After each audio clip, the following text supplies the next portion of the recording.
আপনার ভাইয়া বলে সারাদিন কোনো কাজ করবা না, সারাদিন কোনো কাজ করবা না, সারাক্ষণ আমার সাথে বসে বসে গল্প করবা।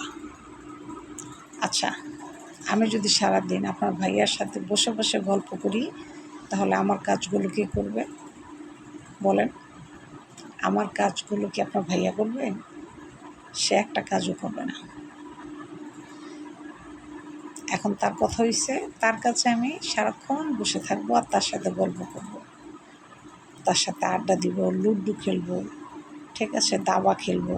এটা হচ্ছে তার কথা। মানে তার কথা হইছে তাকে আমার সময় দিতে হবে, সারাক্ষণ কাজ নিয়ে ব্যস্ত থাকতে পারবো না। এটা হচ্ছে আপনার ভাইয়ের কথা। এখন আমরা সংসারিক মহিলা, আমাদের তো কাজ করতেই হবে নাকি? রান্না বাড়া ধোয়া পাকলা কাজ আছে না?